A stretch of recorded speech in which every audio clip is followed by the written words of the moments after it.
Welcome to BT Reports, and I am BT from PMLBmedia.com, and today I'll be talking about a few subjects ranging from football to fighting to golf. I want to start off with the breaking news that happened this morning is Peyton Manning being released by the Colts.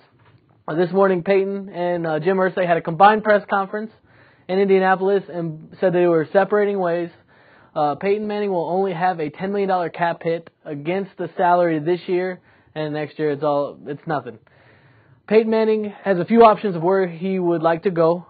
His free agency starts as of today. As of today, he is free to search, be free to talk. He's not like the rest of the unrestricted free agents that released at the end of the season. Peyton Manning can choose between the Jets, the Cardinals, the Dolphins, the Redskins. Definitely hope it's not the Redskins. Still don't think it'd be a good fit. I don't think it'd be a good fit with the Jets either. I think the Jets, two Mannings in the city of New York would be just far too much. And even Archie Manning said earlier in the offseason that it's not a big enough city to get both of them in there. I think with Mark Sanchez, you give Mark Sanchez a few more years. How about actually, assist him, Rex Ryan, instead of just being your flamboyant fat self. But I definitely think in terms of who is the best fit for him, I think it's the Dolphins, who just hired Joe Philbin, and the Ken Whisenhunt's Cardinals. I think they're both set up with good receivers, Brandon Marshall and Larry Fitzgerald, and they've got decent defenses. They can be set up. And with Peyton Manning, they would instantly become a playoff contender. And who would like to see Peyton Manning with the Dolphins fighting Tom Brady twice a year? And I'm not all opposed to Tom Brady losing twice a year to Peyton Manning. I definitely hope wherever Peyton Manning goes, he'll be happy. He'll be able to play, actually. I don't want to see him sit out another year. If he sits out another year, he just needs to just go ahead and call it quits. But I'm very disappointed that they did decide to separate ways, because when was the time that people could play on one team their entire career? The longevity's just not there. It's all about pride now. I don't know why. And so he's going to split up with the Colts. Very sad. I want to talk about Bountygate out of New Orleans. This is two big stories. You have Bountygate from New Orleans and you have Bountygate from Washington, and there's different things going on. Bountygate, New Orleans, I definitely think there should absolutely be a penalty. I think they should take their second and third round picks this year, considering that they don't, since New Orleans doesn't have a first round pick. Take their second and third, fine Greg Williams over $1 million, and fine the New Orleans Saints, who knew about the incidents, fine them between $3 and $5 million. I think it would be fair compensation for intentionally trying to injure somebody. I think there's no need for that in the game. There's no need to say, hey, go out here, I'll give you $5,000 if you take Brett Favre's ankle off. There was actually a tape of hearing Anthony Hargrove saying, Favre is down, and then on another identified microphone said, hey, pay me my money now, because I took Brett Favre out the game. There's no need for that. It's a sport. It's a game. It's supposed to be fun. And bounty hunting, it's not okay. I don't mind giving someone, here's $1,000 for making a tackle inside the 20. Here's $1,000 for taking a pick six back to the end zone. Here's $1,000 for getting 3 sacks in a game. That's fine. But once you start saying, hey, you knock this guy out of the game, I'll give you $5,000, there's no need for that. It's a professional league. There's no need to intentionally try to hurt someone's career when careers are already shortening themselves anyways because of the violent collisions of the game. And then you have the Bountygate of the Washington side. Williams was there from, I believe, 06 to 09. And during that, under Joe Gibbs' reign, Williams was also participating in this Bountygate. He's taken it wherever he's gone from. And this one, I do not believe there should be a penalty for Washington. One, because it happened almost 5 years ago. And I think it's just too long. There's just no reason to punish a team now for something that happened 5 years ago when there was a previous regime there, different coach, different general manager, different system completely. I do not think there should be any penalties to them. But like I said, Greg Williams definitely needs to be fined, definitely suspended. It's just got to happen. I want to talk about Tiger Woods' comeback last Sunday at the Honda Classic. Very impressive. Tiger shot a 62 on Sunday to fall just 2 shots behind Rory McIlroy for the tournament champion. I enjoyed seeing Tiger's. It seemed like he was back in the game. He was paying attention. He was focused. And he looked like the Tiger of old. Hopefully it's something that he'll be able to continue in. He'll be able to work off this performance and just keep going. Just come on, Tiger. I said you passed Jack Nicklaus and you're not doing it. You got to help me, bro. Help me.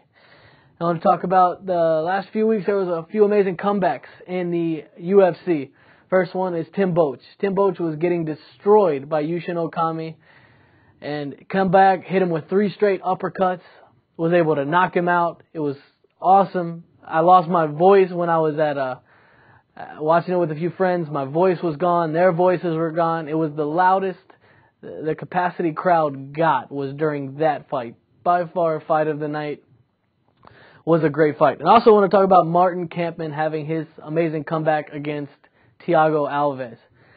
That was impressive because Kampmann was also getting beat badly.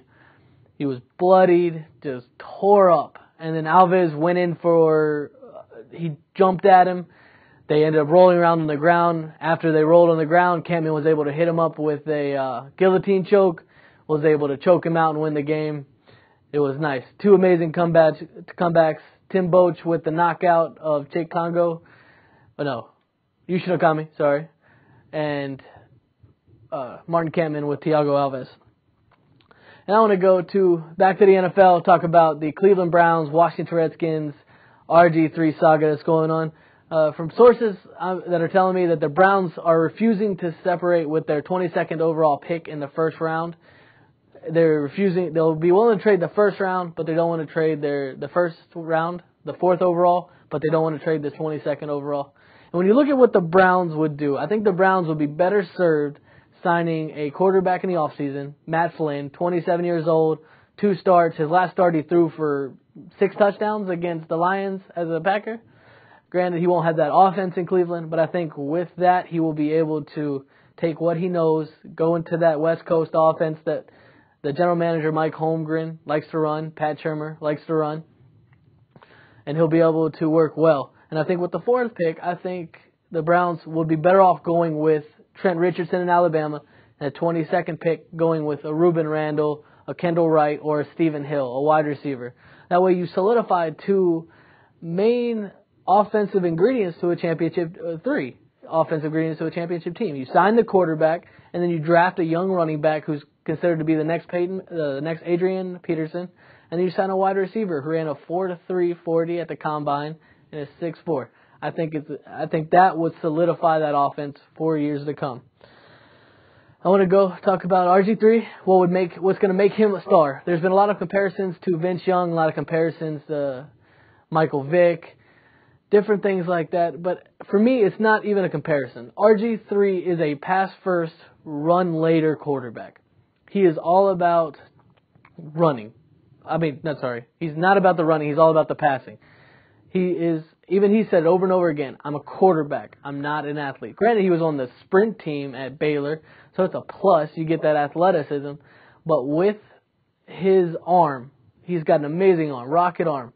Better arm than Vince Young, better arm than Michael Vick. He's got snap on the ball. He's got the deep ball down, and he's got a good head on his shoulders. He graduated high school early. He graduated college early. He's from a military family, so he's not the typical guy coming out saying, "Oh, I'm a run first." No, he's not. And even he says, "I want to be a quarterback. I'm a quarterback first, and if someone's coming at me, then he uses his elusiveness to get away." And for my last topic, I'm going to give my prediction where RG3 is going and what it's going to take to get him. RG3, Robert Griffin III, quarterback out of Baylor, will be selected 2nd overall by the Washington Redskins. They're good. The Redskins will trade the 1st round this year, 1st round next year, 3rd round this year, 3rd round next year, and a 5th rounder this year. And that will be enough bounty to take Robert Griffin III and trade with St. Louis Rams for that pick. That is an absolute foregone conclusion. It's the best way. There's no way Mike Shanahan will not let this deal go through. It's got to be. Peyton Manning does not belong in Washington. Robert Griffin III does. Got to start new. Got to make it happen. Well, that's all for me. I'm BT. You can follow me on Twitter at BT on PMLB and on Facebook at facebook.com/BT on PMLB. Have a great day.